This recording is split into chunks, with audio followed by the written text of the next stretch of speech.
আপনি মাসে মাসে ফয়দা দিলেন, ফয়দা দিয়ে আপনি নিজের আকামাটা নিজে লাগাইলেন। আচ্ছা আচ্ছা। তখন আপনি একটা কার কিনে নিলেন, সেকেন্ড কারটা কেনার পরে আপনি যদি এই কাজটা করেন তাহলে অনেক অনেক ফায়দা। মাসে আপনি 9,000 10,000 রিয়াল করে কামাতে পারবেন। আমাদের শরীরতে আমার ছোট ভাই একটার সাথে এমন একটা ঘটনা হয়েছে, ওর মারে হাতটা ভাঙিয়ে গেছে, এরকম হয়েছে। আশা করি সকলে ভালো আছেন। তো আসলে আপনাদের হাঙ্গারি স্টেশন বা সৌদি আরবের ফুড ডেলিভারি নিয়ে আরো অনেক প্রশ্ন থাকে। তো আজকে এই সকল প্রশ্নের উত্তর দেওয়ার চেষ্টা করব।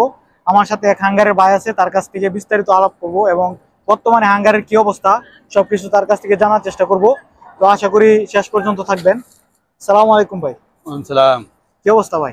এই তো ভাই আছে। তো ভাইয়া কতদিন ধরে কাজ করতেছেন মূলত? আমি তো হয়েছে ভাই 1.5 বছর। 1.5 বছরের মতো আছেন, ফুড ডেলিভারিতেই আছেন নাকি? হ্যাঁ হ্যাঁ। তো দেশ থেকে কি হাঙ্গারি স্টেশনে আসছিলেন নাকি অন্য কোনো কাজে? আসছি তো ভাই অন্য কাজে, রেস্টুরেন্টে কাজে করে মানে কাজে আসছিলাম, তারপরে আনি এই কাজে লাগাই দিছি। এই কাজে লাগাই দিছে না? তো ওই কাজে কি পরে কাফালা করাই দিছে না? হ্যাঁ, এখানে আনি কাফালা করাই দিছি। তো বর্তমানে আসলে হাঙ্গারি স্টেশন বা ফুড ডেলিভারির কি অবস্থা? অনেকে নতুন আসতে চায় আসলে। বর্তমানে ভাই অবস্থা তো ভালো না, কারণ এর আগে 2 মাস কাজ ছিল না তো। আচ্ছা আচ্ছা। ধরেন 2 মাসে পার্সোনাল আইডি শুধু অর্ডার দিছে, যারা শরিকের আইডি, আমাদের কোনো অর্ডার ছিল না। আমি আজকে 10 দিন পরে কাজে আইছি, ঠিক আছে? 10 দিন পরে কাজে আইছি, আজকে 12টা বাজে কাজে আসছি, একটা অর্ডার মারছি, একটা মারার পরে এখন বসে রয়েছি, অর্ডার নাই। অবস্থা তো ভালো না ভাই। তো ভাই সেক্ষেত্রে আসলে যে আপনাদের 2 মাসের যে টার্গেটটা আসলে অবশ্যই পূরণ হয় নাই, যেহেতু কাজ ছিল না। ওই 2 মাসে ভাই মানে টার্গেট না টার্গেট তো পূরণ হওয়ার কোনো কথা নেই, কাজে নাই। যেমন আমি বলি, যদি পার্সোনাল আইডি রে অর্ডার দেওয়ার পরে যদি অর্ডার থাকে তাহলে শরিকের আইডি রে অর্ডার দিতেছে, না হলে শরিকের আইডি রে অর্ডার দেয় নাই।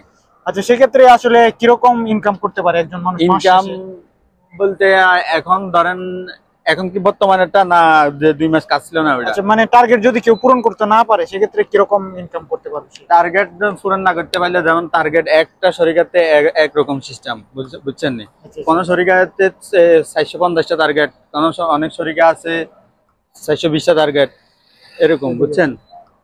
তো আবার হয়েছে যে ধরেন টার্গেট, আপনি যদি টার্গেটটা পূরণ করতে পারেন তাহলে আপনার স্যালারিটা দিয়ে কত 2200 টাকা 300 টাকা স্যালারি। আচ্ছা আচ্ছা, ঠিক আছে? ধরেন তেলটা থাকাটা শরিকা বহন করে আর কি।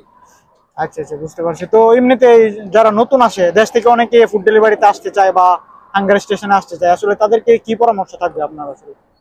তাদেরকে আমি পরামর্শ দিব যে এই কাজে না আসলে ভালো হয়। আচ্ছা আচ্ছা। তো অনেকে আসলে বলে যে 4 লাখ 5 লাখ টাকা নিতেছে দালালে বা বিভিন্ন যাদের এজেন্সির মাধ্যমে আসতেছে। তো এই টাকা দিয়ে আসলে কি অন্য কোনো কাজে আসলে ভালো হয় নাকি ফুড ডেলিভারিতে? অন্য কাজে আসলে ভালো হয়। যেমন এই কাজে একটা জিনিস হচ্ছে, এটা হচ্ছে যে আমাদের দেশে যে গাড়ি ঘোড়া চালানোর যে নিয়ম আছে, এই দেশে আর ওই দেশে অনেক পার্থক্য, বাংলাদেশে অনেক পার্থক্য। এই দেশে আপনার স্পিড বাই স্পিডটা মেনটেন করে গাড়িটা চালাইতে হবে, ঠিক আছে? আপনি যদি তাড়াতাড়ি স্পিড, এই রোডে দেখা আছে আপনার স্পিড 100, আপনি 100-এর উপরে চালাইছেন, আপনার রাস্তার সাইডে আছে ক্যামেরাটা মারে দিব, আপনার এখানে জরিমানা চলে আসবে 150 টাকা। তারপরে এখানে মরু আছে, মরু আপনি একটু রং চালাইলে মরু দাঁড়ায় মতো জরিমানা গেরামা দিয়ে দিব। অনেক ধরনের মানে নতুনদের আসলে এরকম অনেক সমস্যা। হ্যাঁ, নতুনদের এই সমস্যাটা হয়, আর নতুন যারা পুরান আছে তাদের এই সমস্যাটা হয়। একটাই কথা হচ্ছে কি, এখানে বলছেন নি আপনার এই হাঙ্গারের কাজটা হাঙ্গারের কাজটা করা, যে রাইডারের কাজ করে ওই রাইডারের তেমন একটা ফায়দা হয় না। ফায়দাটা হয় যে হাঙ্গারের যে মেন কোম্পানি আছে ওর ফায়দা হয়, আর যে শরিকাগুলো আছে শরিকার ফায়দা হয়। যত জরিমানা আসবে সব আপনার উপরে আসবে। আচ্ছা, মানে অনেকে বলে যে ভাই আমি মানে বাইর হইলে জরিমানা বা কোনো না কোনো ভাবে প্রতিদিন কিছু না কিছু সে তার উপর মুখালাফা চলে আসে। হয় ভাই, হয়। আমি যখন প্রথম কাজে নামছি, আমি প্রথম দিনে 3টা ক্যামেরা খাইছি। আচ্ছা আচ্ছা। তারপর ধরেন আপনি এখানে যাইতেছেন, আপনি একটু মানে যদি মরুর চোখে যদি একটু দেখেন কিটা চালাইতেছেন আপনি গাড়ি, তখন মরু আপনারা দাঁড়া করাইয়ে জরিমানা। আচ্ছা, মানে জরিমানা বা খানা নষ্ট হয়ে গেল বা কোনোভাবে কোনো কিছু, সবকিছু কি রাইডারের শরিকার কোনো জরিমানা নাই, শরিকা মাতাম বা কাস্টমার কারো নাই, সব রাইডারের উপরে। আচ্ছা আচ্ছা, যত জরিমানা হবে। আচ্ছা, মানে এমনিতে এই শরিকাগুলো আসলে থাকা খাওয়া বা অন্যান্য সুযোগ সুবিধা কিরকম আসলে ফুড ডেলিভারিতে যারা আসে? থাকার সে শরিকা দিব আপনার, থাকাটা ঠিক আছে, খাওয়ার নিজে এই আকাম ধরেন শরিকা দেয়। আচ্ছা, এটাই আর কি। এমনিতে যদি কেউ চায় যে আমার কন্ট্রাক্ট শেষ হলে আমি অন্য কোনো কোম্পানিতে কাফালা হবো বা ফুড ডেলিভারি থেকে চলে যাব, সেক্ষেত্রে কি কোনো সিস্টেম আছে? তখন সিস্টেমটা হচ্ছে যে আপনি তখন নির্ভরটা করবে হচ্ছে আপনার যে শরিকাটা আছে শরিকার উপরে। আপনার শরিকারা আপনি বলবেন না আমি তো এখানে আর কাজ করব না, আচ্ছা আচ্ছা আমার যে তোর সাথে কন্টাক্ট আছে কন্টাক্ট শেষ হয়ে গেছে, আমি তোর এখানে কাজ করবো না, আমার এই কাজ ভালো লাগতেছে না, আমার তুই কফলা দে, আমি অন্য জায়গায় চলে যাবো। তখন যদি আপনার যে কফিলে যদি আপনার কফলাটা দিয়ে দেয় তাহলে আপনি যেতে পারবেন। আর সব কফিল তো এক না, ঠিক আছে, সব কফিলে এক না, অনেক কফিল আছে খারাপ, অনেক কফিল ভালো হয়, বুঝলেন না। আপনি এবারে আপনারা বলবো যে ঠিক আছে তোরে আমি কফলা দিব, তুই আমার টাকা দে 2000, তা আপনার টাকা 2000 দিলেন, এতে কফলা না দিয়ে আপনার এক্সিট দিয়ে দিল, তখন কি হয়েছে? আচ্ছা আচ্ছা।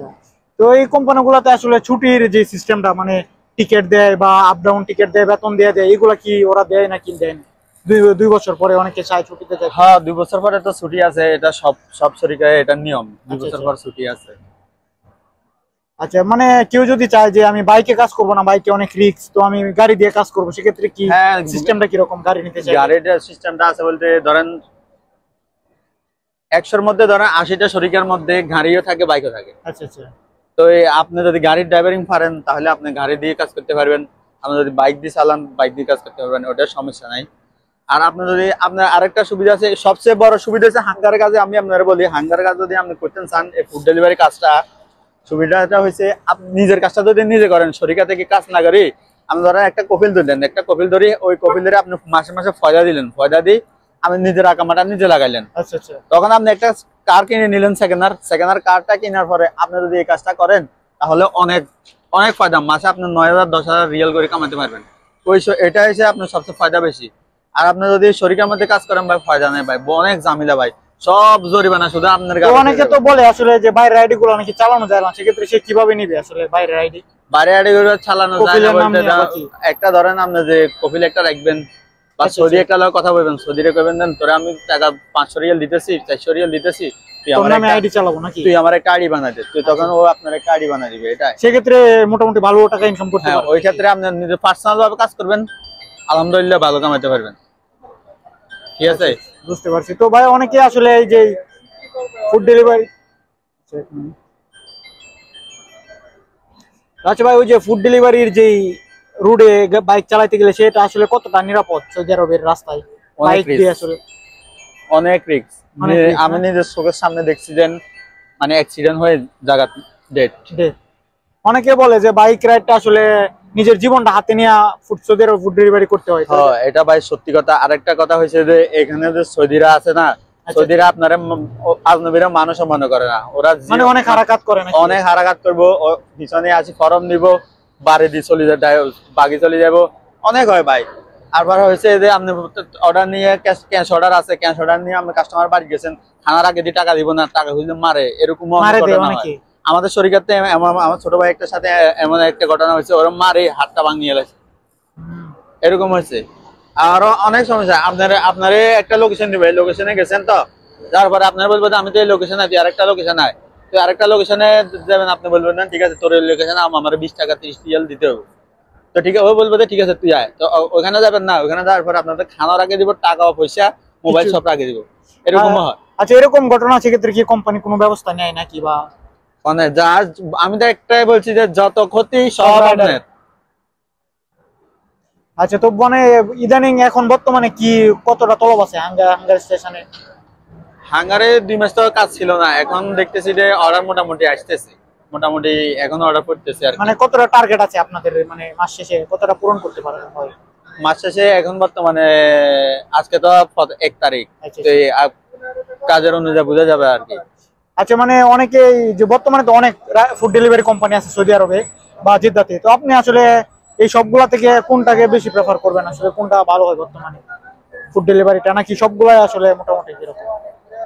ফুড ডেলিভারি কাজে আমি তো আসার জন্য বারণ করতেছি, আচ্ছা, তারপরে যারা চলে আসছে তাদেরকে বলতেছি যে একটা হচ্ছে হাঙ্গার, একটা হচ্ছে কেটা, আচ্ছা আচ্ছা, জাই আছে, নিনজা আছে, অনেকগুলো আছে। জি জি। তো বর্তমানে মানে ভালো আছে এই দুইটাই, হাঙ্গার কেটা, হাঙ্গার কেটা, এই দুটাই ভালো আছে এই দুইটাই। আচ্ছা, তো এমনিতেই তো আপনারা এখন যে যতদিন ধরে কাজ করতেছেন, তো সেক্ষেত্রে কি আপনি কি এই কাজে আরো কন্টিনিউ করতে চান, নাকি ভালো কোনো কাজ পেলে আসলে এখান থেকে বাইরে হয়ে পড়ার চিন্তা? অবশ্যই ভাই, ভালো কোনো একটা যদি কাজ পাই, আমি রেস্টুরেন্টে বা অন্য কোনো একটা যদি চাকরি যদি পাই, তাহলে আমি এই কাজটা ছাড়ে দিব। ছেড়ে দিবেন না? তো তো এমনিতে আপনি এখন বাইক রাইড করতেছেন, তো আপনি কি চাইলে গাড়ি নিতে পারবেন না, কোম্পানিকে বলে যে আমি বাইক করবো না গাড়ি নিবো, নাকি গাড়ি ড্রাইভিং জানা থাকলে নেওয়া যায়? ড্রাইভিং জানা থাকতে হবে। আমি যদি ড্রাইভিং জানা থাকি, আমি যদি আমার কপিলেরে বলি আমার গাড়ি দে, আমি আজকে বললে 2 দিনের মধ্যে আমার গাড়ি দিব। আচ্ছা, সেক্ষেত্রে কি গাড়ি আর বাইকের যে ফেসিলিটি বা বেতন সব কি সেমই থাকে নাকি কম বেশি? এখানে আরেকটা সিস্টেম আছে কি, অন্য শরিকা আছে কি গাড়ি আপনার শরিকা গাড়ি দিব, আচ্ছা স্যালারি সেমটাই থাকবো। আচ্ছা আর আমাদের শরিকার নিয়ম হয়েছে গাড়ি একটা লো দিব, আপনার মানে শরিকা আপনার নামে গাড়ি নিয়ে দিব, ঠিক আছে নি? আচ্ছা আচ্ছা। আপনার নামে গাড়ি নিয়ে দিব, আপনি প্রত্যেক মাসে 1500 টাকা করে ঋণ কিস্তি দিবেন, ঠিক আছে? 3 বছরের 4 বছরের কিস্তি দিবেন, তারপরে গাড়িটা আপনার হয়ে যাব। এবং কি আপনার যে এখন 2200 টাকা বেতন জায়গায় আপনার বেতন দিব 4,000 5,000 রিয়াল। আচ্ছা, মানে পরবর্তীতে 4,000 5,000 রিয়াল বেতন দিব নাকি গাড়ি নেওয়ার পরে? গাড়ি নেওয়ার যেদিন থেকে গাড়ি নেবেন সেদিন থেকে। আচ্ছা আচ্ছা, বুঝতে পারছি। তো ধন্যবাদ ভাই, আমাদেরকে অনেক সময় দিয়েছেন। তো আরো কোনো কিছু প্রশ্ন কি আপনার নতুনদেরকে আসলে কি বলার আছে আপনার? আসলে নতুনদেরকে কি বলবো, এটাই আপনার বুঝে শুনে আসবে নাকি? বুঝে অনেক শুনে দালালে আসবে। বলে, অনেক কিছু বলে যে এরকম এরকম কাজ, হ্যাঁ, 8 9 ঘন্টা 9 ঘন্টা কাজ। তো এটা আসলে কতটুকু সত্য? অনেকে বলে যে 8 ঘন্টা 7 ঘন্টা কাজ করলে চলবে। আমি বলি 12 ঘন্টা 13 ঘন্টা 14 ঘন্টা কাজ করা লাগে। না? হ্যাঁ। তো এটা আসলে বাংলাদেশ থেকে অনেকে বিশ্বাস করে না যে 14-15 ঘন্টা বললে অনেকে বিশ্বাস করে না। কিসের 14-15 ঘন্টা? খাইবো কখন, ঘুমাইবো কখন? এই এখন আপনারা, আমি একটা কথা বলি, আপনার যে শরিকা যে হাঙ্গারে যে কোম্পানি আছে তারা বলবো যে আপনারা 9 ঘন্টা কাজ করার জন্য, 10 ঘন্টা কাজ করার জন্য, কিন্তু আপনারা কিন্তু একটা টার্গেট দিয়ে দিয়েছে 450 প্রত্যেকদিন 15টা করে। আপনার যদি 15টা যদি না হয় 10 ঘন্টায়, তাহলে আপনি কি করবেন? আর 2-3 ঘন্টা কাজ বাড়তি করতে হবে না? 14-15 ঘন্টা কাজ। আবার টার্গেট না হলে স্যালারি তো অনেক কম আসে মনে হয়। হ্যাঁ, টার্গেট না হলে আপনার স্যালারি টাকা কাটা হবে। প্রত্যেকটা অর্ডারে দোকান, যেমন ধরেন আপনারা একটা অর্ডারে দিতেছে কত, 5 টাকা 6 টাকা 7 টাকা করে দিতেছে, হয়তো শরিকা আছে আপনার অর্ডার কম হয়েছে, তো একটা অর্ডার আপনার 10 টাকা করে কাটি নেবে। বুঝতে পারছি। তো ধন্যবাদ ভাই, আশা করি আপনারা বুঝতে পারছেন যে বর্তমানে কি অবস্থা হাঙ্গারি স্টেশন বা ফুড ডেলিভারিতে। তো আরো যদি কারো কোনো কিছু জানার থাকে ইনশাল্লাহ কমেন্ট করবেন, আমরা ভাইয়ের মাধ্যমে জানানোর চেষ্টা করব। তো ধন্যবাদ ভাই, ইনশাল্লাহ পরবর্তীতে আবার কথা হবে।